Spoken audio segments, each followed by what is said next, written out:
Okay. Yeah. This kind of threw us off a bit, didn't it? Yeah. All right, I'm ready to go. Yep, I'm good to go. Everything's lined up. Start We're doing. Oh, my bad. That's fine. Yeah, we can do the Space Force one first, and CDProjekt Red, and then we'll talk about Command and Conquer. I'll probably put Dune in the outro or in the intro, and then we can talk about Mandalorian in the outro. I was thinking the same thing, but okay. So easy. Sounds good to me. You are lagging a little bit. Hopefully, it doesn't mess up too much. You keep cutting in and out like you're. I'm pretty sure it's you. It could be me. It's possible. But it could also be Discord. Because Discord is acting up. We'll see. It should be Hopefully it's not too bad. All right. Here we go. Welcome, ladies and gentlemen, to episode 11 of Not the Worst Podcast. I am JD. That guy over there is Anthony. Say hi, Anthony. Hi. Hi, everybody. Yay. And then we got lots of stuff to talk about today. Some interesting stuff. A little military, a little gaming, a little pop culture, a little bit of everything. So we're going to get right into it, I guess. Yeah. Do you have anything you want to say in the intro? Before I do my little thing? Just what you brought up earlier this week about we found out more information about Tony Hawk's Pro Skate, their remakes, about how they're not going to be the young skaters that we all grew up to know and love. They're going to be their middle-aged selves in the game. So it should be interesting. Yeah, I guess it allows us. Funny. I wonder, it's like they are remaking it, so it makes sense that they're going to capture some new footage. And it makes sense that they can't capture young footage because those guys are old as crap now. But I wonder if they're going to have like the old and the new in there, you know? That'd be cool. Like unlock skins, and one of the skins is their younger selves or something like that. Yeah, something like that. It's really funny that it's going to be a game of like a bunch of dads with like dad bods and Hawaiian shirts skateboarding around the kids' park. Like, that's going to be weird. It is. I mean, I guess it's a game we can quite literally say we grew up with, because those guys were, they're middle-aged now. We were kids when we were watching them skate and all that, so. All right. The thing I wanted to talk about was Dune. If you've been listening to the podcast, and I know you have, we did talk about Dune before when the first pictures came out. The new Dune movie being made by the same guy that made Blade Runner 2049. He actually did an interview recently where he talked about some of the different stuff that went into producing the movie and stuff like that. And one of the things he talked about was getting the sandworms right. They didn't show the sandworms, unfortunately. There's no picture of them. But he said that it took them around a year to come up with the perfect sandworm. And that's because they didn't just create a new alien, right? Like, it's not like it's just an alien creature and then they designed it and they're like, hey, this is our alien creature. They wanted to find something that made sense for what the sandworm was. So they wanted to research like what kind of skin it would need to be able to dig through sand like that, and what its mouth would look like if it had to rise up from the sand to eat and stuff like that. So they wanted to get all the details just right. Oh, so it's not going to be the cheesy looking worms from the original movies? Right, yeah. It won't be, oh man, the David Lynch sandworms are so hard to look at now. Ooh, like the way they come down and stuff, you can actually almost see like the strings holding the model. Like, oh, it's so bad. So it's gonna be pretty cool. They talked about the texture of the skin, the way the mouth opens, the system to eat its food in the sand, so how it digests things. That makes sense. Yeah, so that's a lot of work to go into that, which is, obviously you got to have the perfect sandworm for a movie like this. The sandworm's going to be a huge part of it. I mean, depending on how many movies they make, eventually, the main character turns into a sandworm. So you kind of got to get it right. So anyway, that's gonna be hard to pull off. Yeah, that'll be weird. I don't think they'll ever go that far. Nobody's ever gone that far. No, I'm actually pretty excited. And that's only halfway through the series is when he turns into a Saiyan. But nobody's ever. So there's a lot more after that. Wow. Okay. I'm pretty excited because I'm not as a diehard fan as JD is when it comes to Dune itself. I watched the older movie with Patrick Stewart in there and all that. And I enjoyed it, but I didn't get wrapped up in the universe like JD has. But the more we've been talking about this show and what they've done to put it into it, or movie, I'm sorry, they've done to put into it, the more excited I'm getting about it. I am a sucker for a good sci-fi. So, and it sounds like it's gonna be good sci-fi. This Dune predates what we now know of as good sci-fi, right? Because everything was based on Dune, and like Star Wars was based on Dune, and everything else is based on Star Wars, and now we've got this chain of events that's happened. Also, another thing that this has, they probably announced this earlier and I missed it, but it has a release date now, which is cool. December 18th. That's pretty neat. So the week before Christmas, we get some sci-fi.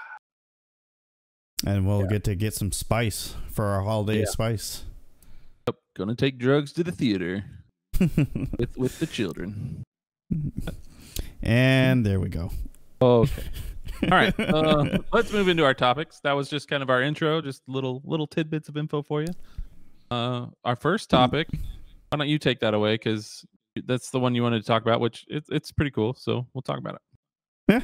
I'm just real quick before I get into it to give you guys a disclaimer. If you guys joined before we started the podcast officially, we are having issues with Discord. Discord and Reddit are both down right now, and so if audio sounds weird on my end, not so much JD's because when he posts it, well, no, because he's recording me through Discord. So bear with us. It sounds good to me so far, but who knows if anything happens. So if weird cuts happen, there you go. Yeah, there's some weird pops, but you're not cutting out or anything, so I think we're okay. But anyway, other than that, so this is our first actual topic. We like to do recaps and all that for previous episodes. So that's why JD brought up Dune. But the first topic is about the ULA, the United Launch Agency, I think is, if I remember correctly, is what it stands for. Your audio's cutting out now, officially. I was just talking about. Is it better? Yeah, I think you're all right. Do it again. Okay. All right. So the first topic we're going to talk about for the podcast is the ULA, which is the United Launch Agency, which is a alliance. Sorry, yes, alliance, which is a branching between Boeing and Lockheed Martin and NASA. When it was described to me, because I've been out to Vandenberg Air Force Bases, which is where one of the launch facilities for the ULA is, along with SpaceX. So what it was described to me is it's Boeing, Lockheed Martin, and NASA teaming up together. But now what I just read would tell me that along with SpaceX, the ULA fights for bids and contracts with NASA and the military to do these launches. And what they did recently is launch this mysterious space plane into space. I've seen it before. I thought it was a concept. I didn't realize it was actually in service and being used. But the space plane, literally, the best way I can describe it for your aviation or space nerds is it looks like a Global Hawk and a space shuttle had a baby. And that it looks like a miniaturized space shuttle with Global Hawk tail fins on it and kind of a Global Hawk looking nose to it in a way. It's called the X-37B. It was originally, they're also known as the OTV, was the orbital transport vehicle. Wow, they are hard. I only had one drink. And it was a vehicle that was originally being researched and produced by NASA for their space exploration purposes, but the military in 2004 took over. Since then, DARPA and the military, mainly the Air Force, has classified it. So nobody knows anything about it anymore. All we know is it's unmanned, it looks like a space shuttle, and it has a 7-foot cargo bay apparently. We don't know what it's used for, why we launch it up, but it has set several records. It's unmanned. First one was like it spent 300 days in low Earth orbit. Now it's had as high as 760 days in low Earth orbit. And obviously, for all you conspiracy theorists nuts out there, a lot of people are speculating this is a spy plane. This is a weapons platform to either. I didn't see anything about launching weapons from orbit to the Earth, but more as an anti-satellite weapon to capture or destroy other countries' satellites in low Earth orbit. But the Air Force swears up and down, which JD mentioned Space Force, and I kind of laughed because I won't be surprised if it does transition over to the Space Force to further justify the Space Force. But according to the Air Force, who currently... Well, from what I read, this is Space Force. It's essentially Space Force. I just read an article on BBC. Basically saying that this is like the Space Force's first mission, kind of. Like it's officially under that banner. Which makes sense. I mean, the Congress just spent a bunch of money on the Space Force. Yeah, but now they got to just answer the military ever. But you know, it's fine. Never mind. Back to the rocket. Hey, at some point, somebody probably thought the Air Force was the biggest waste of. You know what? They still do in some ways, so never mind. Yeah, you don't call you the Chair Force for nothing. But anyway, the shuttle, the Air Force swears is up and down, or Space Force now swears up and down. It's only being used for research of satellite sensors, satellite reading or observation equipment, and even to test the heat function of some certain piping that they've milled. I find that all kind of hard to believe. It's still highly classified. I know I'm sure some of that is true, but they're obviously only going to tell us what they really want us to know and give us just enough to keep them off their backs for the most part. So who knows what it's up there for? Some people think it's being used to spy on China. Yeah, it's likely. Some people think it's, like I said, a weapons platform.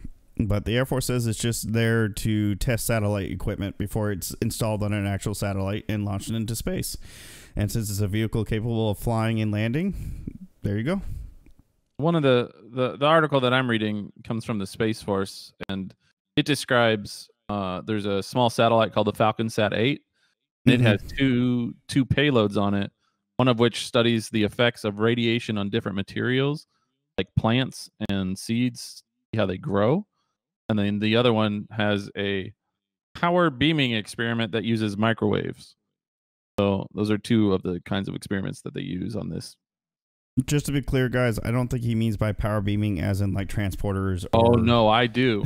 I do. I'm pretty sure they're trying to heat up popcorn by teleporting it through a microwave to China. That's what's happened. That's what the article says. I'm just reading verbatim, word for word, guys. Transporting popcorn to China and heating it in the process. That's right. That's how we're going to defeat China. I don't know what this power beaming experiment is, but it sounds interesting. There's a whole article about it that I didn't really want to read. But yeah, that's kind of neat. Yeah. Oh, I guess it's to help if they ever decide to build like a solar array in orbit. That's kind of cool. Oh, yeah, that's cool. That makes sense. If they can build giant solar panels in space and then beam that energy down to Earth, like for renewable energy or whatever, that'd be pretty brilliant. It's not that far off. We already got wireless charging for batteries for phones and stuff, so why not wireless charging for the Earth? Yeah, that's right. Yeah, that's the next step. Wireless from this pad right here that charges my earbuds to renewable energy from the sun, from an orbital space array.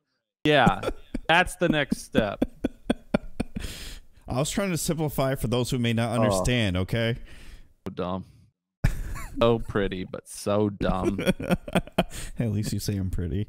The one thing to kind of debunk the whole space weapons platform, they say a lot of experts are saying that it is too small and it doesn't have a lot of maneuverability to be a weapons platform. It would be easily shot down if somebody really wanted, like, hey, knock it off. So, yeah, and I feel like, I don't know, like a weapons platform needs to be a lot more than one little thing too. Yeah. I mean, the Earth is very, very large. It's very, very hard for a weapon platform to do anything when it's just one tiny little ship. And when they do launch a weapon platform, you're gonna freaking know it's there. Like, it ain't gonna be a secret. We're gonna be like, why are you launching 36 rockets simultaneously and they all have lasers on the top of them? I don't know. Like, crazy. It's a weather balloon. That's what it is. Yeah, it's a weather balloon, guys. Don't worry about it. It's fine. Shh. Don't look. Don't just close your eyes. Joke's on us, though. Our entire national defense strategy is based on this one shuttle now. And if that thing goes down, we're doomed. True. That's it. All we got left. Yeah, if we don't figure out this power beaming for microwave popcorn from the U.S. to China, right? Yeah, that is kind of cool that they're launching that thing. Apparently, it's done a couple of missions before, but each mission seems to be longer and longer. That's what this thing says. So, yeah, it's broken a record. So the last time it was over 750 some odd days. So this time they may be going for the whole 2 year. So we'll see. We'll see what happens. And just a little extra tidbit. Like I said, I've been to Vandenberg Air Force Base where ULA and SpaceX both have launch platforms. And from my understanding, Elon Musk hates the ULA and thinks we have an unfair contract with the ULA. Now, I don't know if it's been resolved. That was several years ago when I was out there. They actually had a bidding war issue going out there where Elon was threatening to sue the Air Force because the Air Force was using the ULA. It's like direct competition to SpaceX. Yeah. So no crap. Of course he does.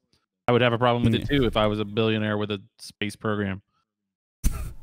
Yeah. Who cares? Shut up, guy. Yeah, I got a kick out of that. And they said that he's very competitive. So it has to be. He's a line of work. Yeah. He's also a fruitcake, so I don't know. You're jealous of his son's name. Don't lie. Yeah. Super jealous.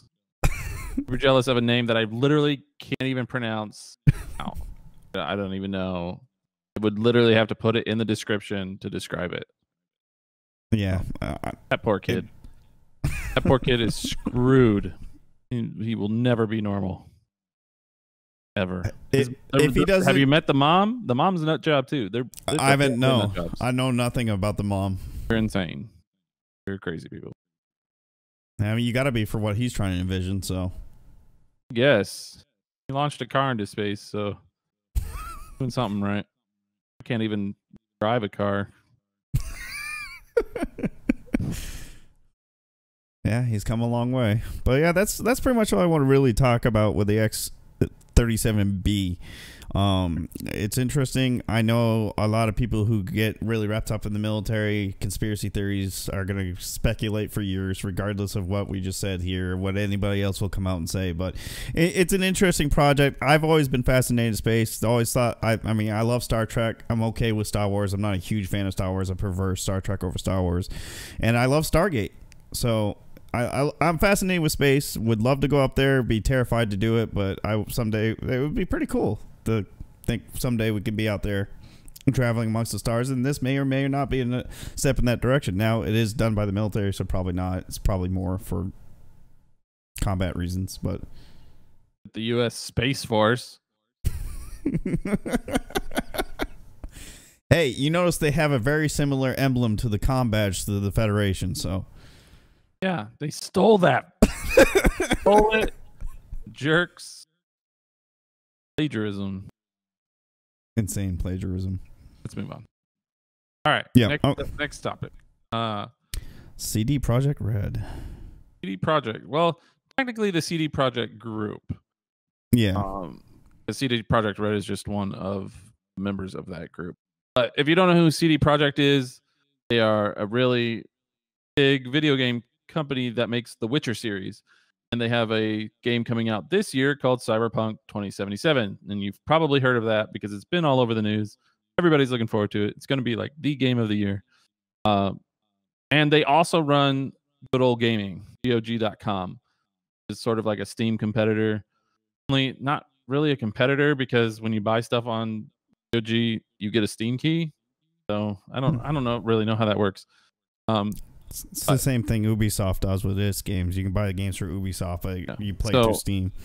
But the reason we're bringing this up is because CD Projekt Group has officially, at least temporarily, become the largest video game or the most valuable video game company in Europe, which is kind of crazy when you consider there's a company like Ubisoft or even like EA Dice is in Europe, I'm pretty sure. Like Ubisoft is huge. Like think of all the franchises that Ubisoft has, like Assassin's Creed and Tom Clancy. Crap, that's all I can think of. Rainbow Six. Don't play a lot of Far Cry. Division. Like, Division. That's Tom Clancy. I said Tom Clancy. God. That is Tom Clancy. Keep up. So Rainbow Six is also Tom Clancy, and you just said Rainbow Six. Oh, that's true. Watch Dogs. The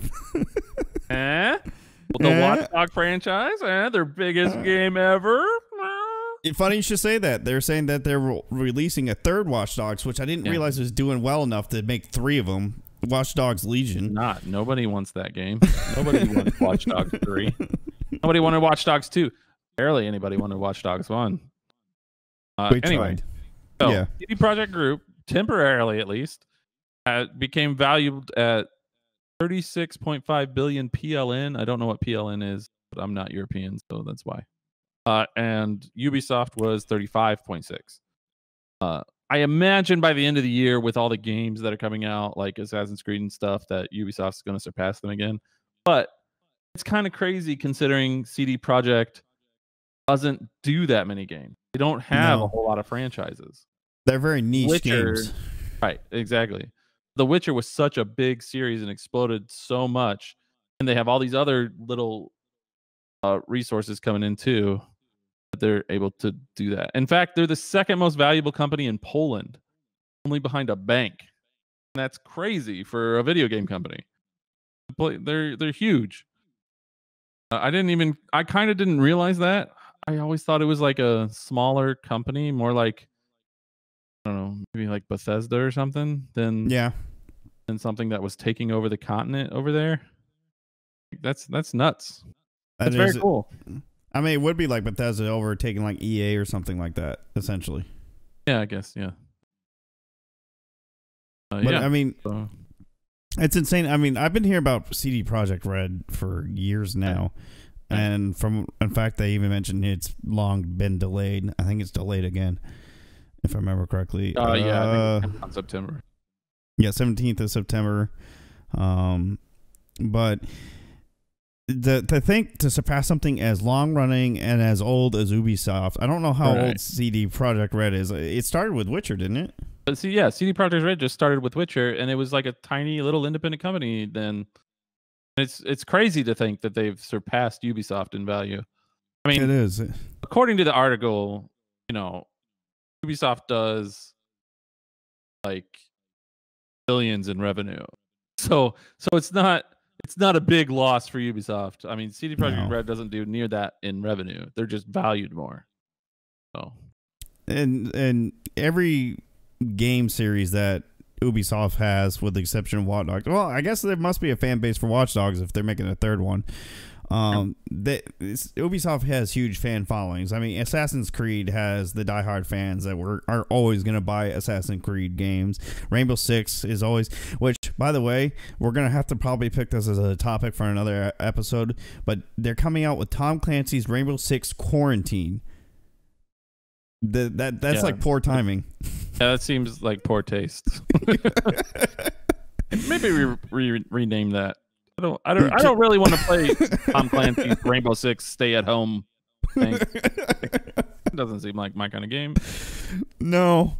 Yeah. It's kind of a bad time for that kind of stuff. I saw Stephen King's The Stand also is coming out soon, and that's also a movie about like a virus that kills everyone kind of thing. So they're like, yeah. It's unfortunate. But hey, when this all started, movies like Quarantine and Contagion were big on Netflix for weeks when this all started. So, but anyway, And they got Ubisoft has got several games. Like I said, Watchdog Legion, Gods and Masters, and Tom Clancy's Rainbow Six Quarantine, and obviously we talked about it in a previous episode, Assassin's Creed Valhalla. And we're both excited for our own reasons for... Oh, they also do Far Cry. That was another series. I said Far Cry. Did you say Far Cry? Far Cry. Okay, I'm sorry. Anyway, they got a game called God and Monsters. Gods and Monsters. I'm curious about that. Yeah, one. I don't know what that is. I think I've heard of it. It sounds like I've heard of it. I don't know what that is. I want that ship one to come out. Is that one? Bones or something? Ship one. Ship it's like one. It's called like Skull and Bones or... Oh. Yeah. Like the one that Pyros... Like Assassin's Creed 4. But I think they canceled that one. I don't think that's coming out. That's unfortunate. Gods and Monsters looks stupid. Oh, did you look it up? Just Googled it real quick. It's like cartoony. I don't care. I know you remember you mentioned that CDProjekt was a Polish company. Did you mention that apparently they're the most valuable Polish company in Poland right now? I don't remember if you said that. Are you serious? You did say that. Never mind. Are you drunk right now? I had one drink. Conversation. My bad. I'm moving on. They're only behind a bank in terms of value for Poland. Yeah, okay. Yeah, I see that now. My bad. But Cyberpunk, right? Cyberpunk. Delete on the timeline. I'm going to grab the little thing and I'm just going to pull it all this way. Edit all of this out. Lord. Okay, so yeah, CDProjekt and Cyberpunk and overtaking Ubisoft for the time being. I think just temporarily. I can't imagine. Yeah. Unless Cyberpunk, there's a lot of people really excited about Cyberpunk, so maybe that game blows up. Yeah. I'm excited about that game. It's gonna be awesome. Mm-hmm. I say as I yawn. I mean, they were able. I mean, granted, The Witcher started off as a book series, which is supposed to talk about Polish lore, which was supposed to be a way to get, and the game was supposed to be a way to get Polish lore out to the general public. Kind of like what the game I like to play, Kingdom Come Deliverance, was a way to get the Ukraine's kind of history out to the general public, because it's not a whole lot's known about these things usually, because I mean, especially in America, we tend to not care about anybody else but ourselves. So, the game was a way to get that. From what I understand, The Witcher's completely based on Polish lore. I don't know if it's an actual man and Polish lore in general, or if it's just a bunch of things tied together to make a book series that became a game, that became a Netflix series, and who knows where else it'll go from here. I think it's kind of loosely based. Like, you know, he created his own world and his own people. Like The Witcher from his story isn't, I don't think, is an actual... I don't think he's like an actual folklore hero or anything. I think he's created in the author's mind. Kind of like the idea of Witchers. What J.R. Tolkien did with The Lord of the Rings. He didn't think England really had a lot of lore, so he kind of pulled his own thing together. Yep. So that and Cyberpunk may continue them to take the top from Ubisoft, or Ubisoft will just come around and be like, brush it off their shoulders like nothing happened. So yeah, they don't care. What do they care? They got another 19 Assassin's Creed titles coming out in the next weeks, and then a few more next I'm gonna call it now. 2022 Assassin's Creed Mars is gonna come out. Cool. Yeah. Assassin's Creed on Mars. Let's do it. Submit the idea. John Carter edition. It'd be like John Carter, but with Assassin's Creed. Yeah. Great. I would do it. Oh yeah.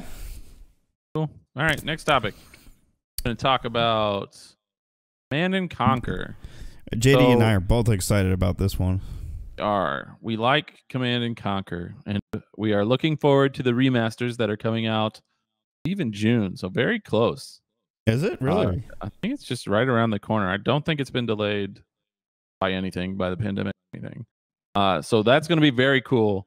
We've talked about this Command and Conquer stuff for a while. We even played the old games a little bit, and there was news that they're bringing in like the original voice actors, which is awesome. That is awesome. Voices. Yeah. And the news today, this is very recent. Isn't Tim Curry dead? Tim Curry, I think, was Red Alert. I thought they were remastering Red Alert 2 as well. Or no. Oh, I don't know. Maybe not. Okay, anyway, sorry, go ahead. But I mean, yeah, but I was talking about the computer. Yeah. The thing that tells you how to build stuff. Oh, okay, yeah. You know, like the very iconic, very, very iconic. So anyway, option and thought. What was I talking about? Okay, all right. The news for today. Sorry, I did lose my train of thought there. They just announced on the Reddit for Command and Conquer that in addition to the remasters, they're also going to be releasing the source code for Tiberian Dawn and Red Alert. And that's awesome.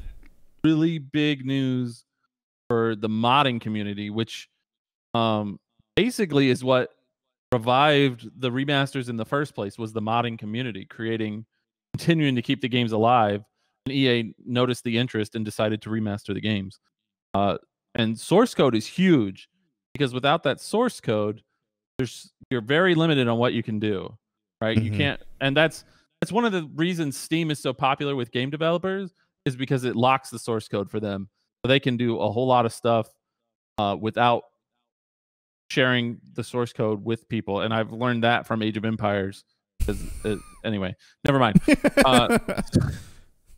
So some of the stuff that they're going to be able to do once they have this source code is they can design new maps, and not just design new maps, but create new elements for the maps. They could even potentially make bigger maps, which they've never been able to do before.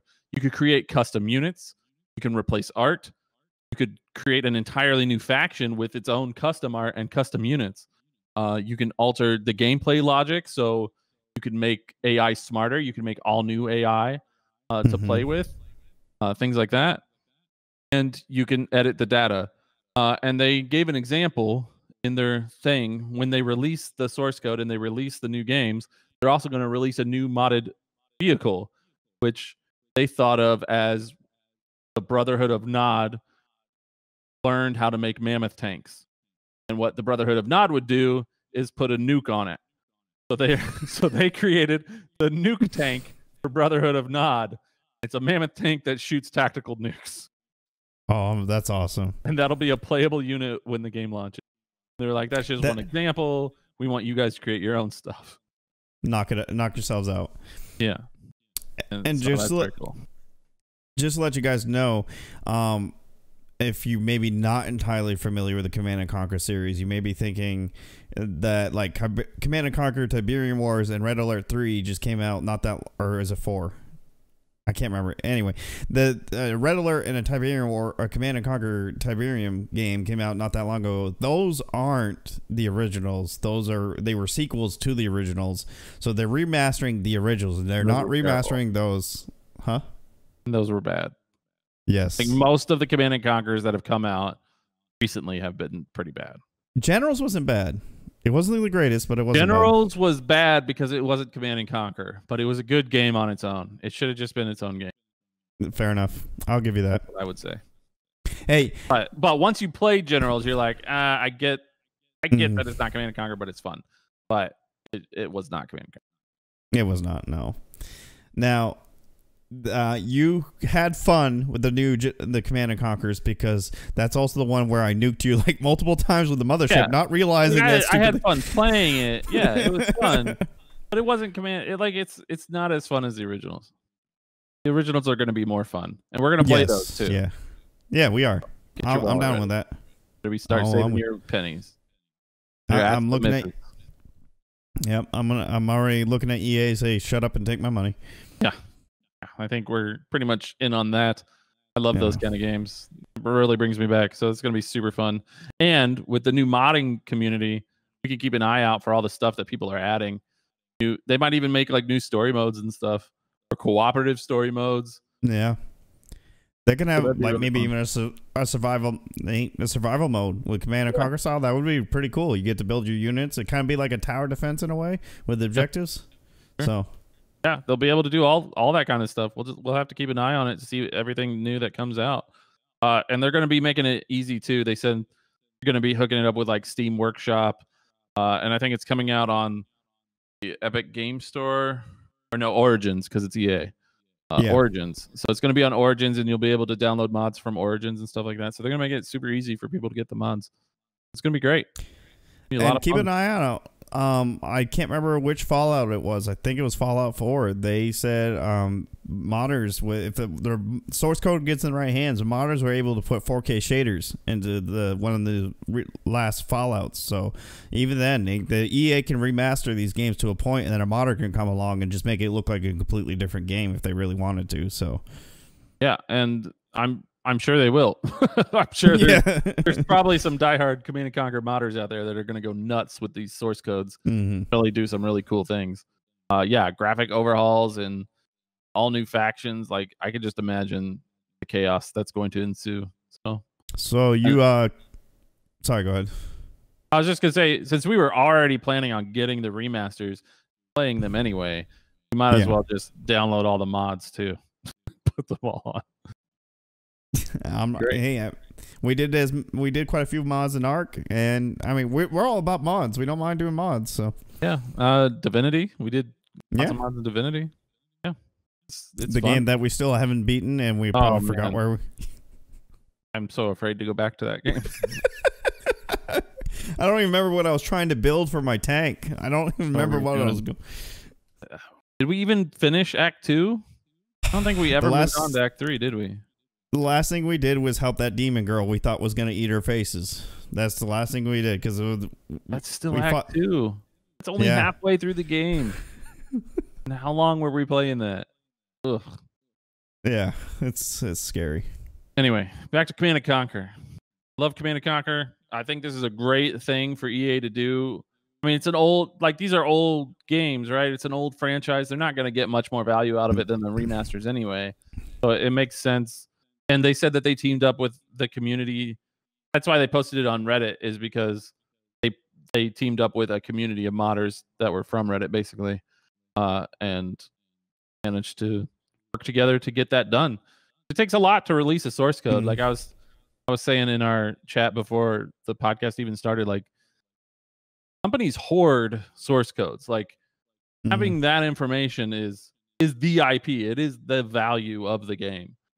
Well, I mean, look at Bethesda, what they did with Fallout. They end up making their creator community so they can sell the mods instead of having allowing people to do things like that. Yeah. So that to have a company as big as EA be willing to release a source code. Granted, like JD said, it's an older game, so they may not get the only people that can really buy these games are its diehard strategy fans, or people that have been fans of the Command & Conquer series for a long time now. Maybe they'll get some new blood, but it won't be not as much interest as people that have been around since the game started. So they're not going to make a whole lot of money off these things. Yeah. And releasing the source code will just prevent them from making more money, really. Right. Well, not really prevent them. Some mods may bring people in to buy the game. So yeah, that's the thing. Like, if they release the source code and the mod community gains some traction and more of them come in and make some more stuff, it'll encourage people to buy the remasters to get the mods with the game. So, in that way, it kind of encourages getting money, because I'm pretty sure this is like the last ditch effort from EA to make money off of this. Like, yeah, they haven't done before a whole they lot put it to bed.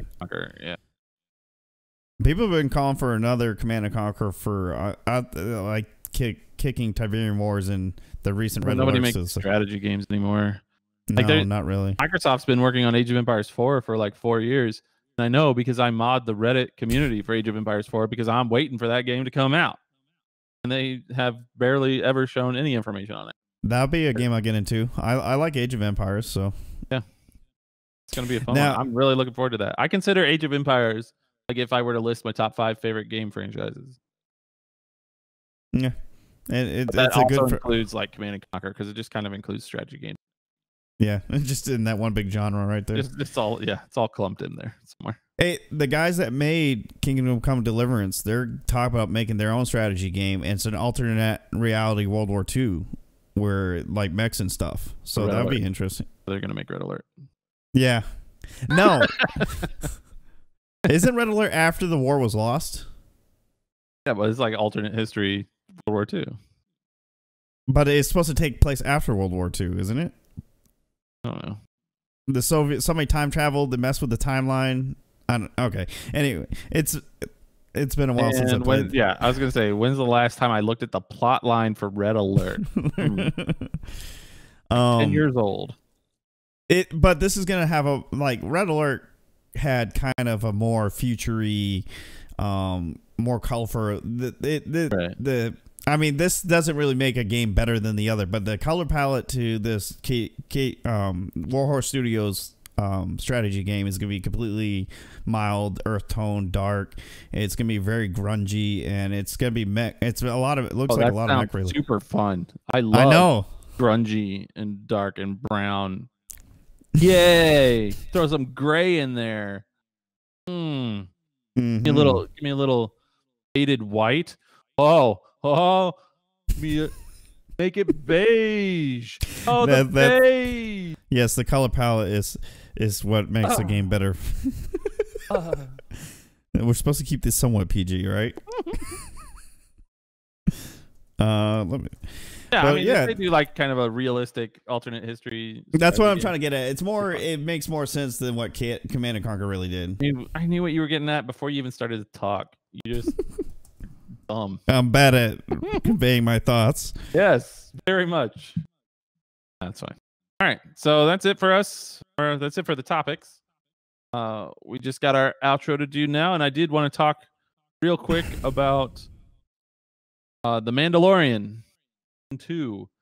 You are a Star Wars fan, I'm sure you've seen The Mandalorian. If you have Disney Plus, I'm sure you've seen The Mandalorian. It was kind of their launch show, and it was their big hit. I really liked it. I was a little disappointed in the first season because every single episode was the exact same thing. Yeah. And there wasn't anything like, I don't know, every episode was travel somewhere new, meet guest star, lose guest star, move to somewhere new. Like that's just how it was. And very few people stuck with the show. Like all these guest stars came and left. Yeah. And at the end, it redeemed itself a little bit in that regard because there were a couple people that came back. The shock trooper came back. Yeah. But season 2, I think, is looking to be a lot better as far as that kind of, as far as the storytelling goes, which is cool. And the thing that I wanted to talk about was Timothy Oliphant of Justified and Deadwood. He was in The Office and a lot of stuff. He's all over the place. And you probably know that name. For saying this from Die Hard, Live Free and Die Hard. Live Free or Die Hard. That's right. He was in that. Yeah. Yeah. He's a gorgeous man. Really is. And so Girl Next Door. He was also in Girl Next Door. Girl Next Door. Marvel's favorite movie. That's probably true. So he's going to be in the new season of Mandalorian, and he's going to be Bob Vanth, who's not technically a part of Star Wars anymore, because when they did these new sequels, they like erased all the novels and stuff. But in the lore of Star Wars, this guy was a sheriff, a lawmaker, which is fitting because he's from Justified, which kind of the same kind of thing. And he's a lawmaker on Tatooine, trying to save his own little town, and he finds the Mandalorian armor of Boba Fett after Boba Fett loses it in the Sarlacc pit, and he's wearing it. And that's crazy for a lot of reasons, not the least of which is the fact that Boba Fett isn't dead. So I wouldn't want to be wearing his armor because he's going to be pissed for it. Right. Mandalorians are very adamant about their armor. Yeah, exactly. And it's fitting that he already had, that this character already existed and had done that, since this is the Mandalorian show, and so it's about Mandalorians. So it's going to explore Boba Fett a lot more. We probably should have started, for those of you who aren't big in the Star Wars lore and are newbies to Star Wars and we're watching Mandalorian. You just had a big plot kind of ruin. I guess not really a big plot, but what did I ruin? That Boba Fett's not dead and he's wearing his armor. And well, I think everybody kind of knows Boba Fett's not dead, right? Oh, I mean, I knew that, but you know how many people get mad at me when? Spoiler? I mean, he's like one of the most famous characters. They're not just going to let him die. If they didn't let the Emperor die and the rise of Skywalker. Exactly. Come on. Brought Emperor Palpatine back from the dead. Like, don't even get me started. Go down that road. Anyway, but and I have to talk about that because in order to talk about Timothy Olyphant wearing the Mandalorian armor, I also have to talk about the guy that played Boba Fett in the prequels is also coming back for the show. That's awesome. Which is really cool. That's a cool continuity thing. And you know he's going to be looking for his armor, and he's going to be pretty pissed when he finds out the guy wearing it. Wait, you said from the prequels and not the original series? I mean, yeah, because they revealed Boba Fett in Attack of the Clones. Yeah, as the clone of Jango Fett, the kid, yeah. Yeah. That's what. Yeah, that's where they. That guy is coming. That guy is going to come back to play Boba Fett as an adult now instead of the kid. Yeah. Okay. And I hope that this is more than just like one episode. It better be. Sounds like something that would be like at least a few episode arc, right? Because it's like about this guy that's trying to save his town, and he's pissed off the Hutts, and he's pissing off Boba Fett. Sounds like there's a lot of stuff to unravel there. So I'm hoping that's at least a few episodes, if not the whole season. But I doubt it would be the whole season. At least a couple episodes. I mean, the article I read said episode 2.1, which I didn't know they were going by episode numbers like that, but whatever. Okay, so maybe that means he's going to be like right in the season here. Yeah. Cool. Which, I mean, kind of off topic real quick, on the topic of, well, not really, the topic of Boba Fett. Honestly, it'd be kind of cool to see like Mando and Boba Fett end up going head to head, because Boba Fett's been separated from the Mandalorians for a while, so he doesn't really know what's going on anymore. And it could be he gets hired to get the kid back from Mando, so that would be kind of cool. Yeah, if they I imagine whatever happens between these guys, at least either Timothy Olyphant's character or Boba Fett are going to be sticking around. But at least one of them will be, maybe both, and we'll see a lot more of them and learn a lot more about them. Because learning about both of those characters would be really, really cool in the new season. And those will be fan favorites, I'm sure. Yeah, anyway, and it's not a big deal, right? It's just little tidbit of info there. I don't know. Timothy Olyphant, like you said, is a pretty big deal. Yeah, I'd let him comb my hair. And he plays he can play a pretty good villain or a pretty good, like, straightforward. Yeah, that's the other thing. He's a good actor. Like everything that he's done, he's super awkward on The Office when he had to be. So I think he's good. So anyway, that's our show. Thanks for listening. You want to do the outro? What's that? I was just gonna add something real quick. No, don't do it. It's a big deal because Minecraft sold 200 million copies for Microsoft. Who cares? Nobody cares. Nobody cares, Microsoft. Nobody cares, Sean. Nobody cares, Sean. Nobody cares. It's a big deal because you mentioned when I brought it up that it's weird to see a franchise taken over by Microsoft that didn't get destroyed by Microsoft. So yeah, and I've been thinking about that. Minecraft is such a ubiquitous game now. Yeah, it is. It's everywhere. Like, we don't even play it, and I have it. And it's just one of those things, because it's so small, because there's not a lot of like the initial resources for that game are so tiny. You could just throw it on like every computer. It's kind of like when you buy a Nintendo Switch and you get Mario Kart, and then Nintendo's like, "Hey, we sold 100 million copies of Mario Kart," and everybody else is like, "Yeah, you idiot! It's because you bundled it with the game, with the system, and everybody had to buy the system." And they're like, "Yeah, but still, we sold it." Okay, thanks. That's kind of what Minecraft is. It's like it's everywhere. Everybody's gonna have it. Everybody's gonna have like 2 or 3 copies of it. You can put it on any system. A Chromebook could run it. A super advanced Razer Blade could run it. Like it's crazy just how easily that game just could be everywhere. My Surface, Microsoft Surface tablet could run it. So yeah, all of them could. Like, it's just nuts. The game is never going away. It is never going to die. It will be there forever. And it's such a good game.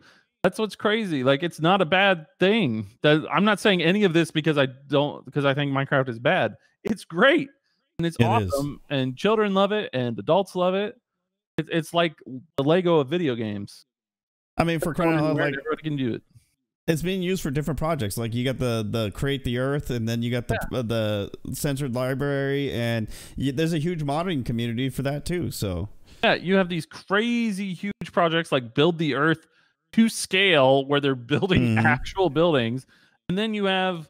I watched a Twitch streamer playing Minecraft the other day, and the only thing he was doing was shoving 10 people into an obsidian box, making them race through the nether with just a sword and a bunch of zombies chasing them.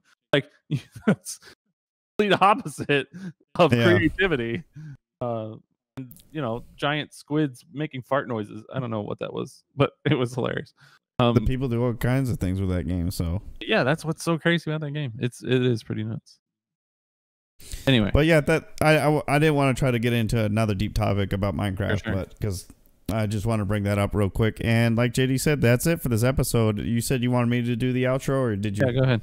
Yeah, do it up. Yeah, I'm just gonna bring it up real quick, as I always do. My name is Anthony. This is JD. We would love it if you guys use hashtag NTWP for any of your reasons: art, game topics, pop culture topics. We love talking about pop culture. We talked about Mandalorian. We talked about Dune. We're excited about both. We obviously video games, military stories. If you guys want to bring some stuff up that you find interesting, go ahead and hit us up with hashtag NTWP at both of us on Twitter. That works as well. I believe I got my private messages in Twitch open as well. So if you're watching it live, you can message me. I just won't respond until the podcast is over. But if you guys are into that stuff, yeah, hit us up and let us know. And other than that, that's it. That's all I got for this outro. All right.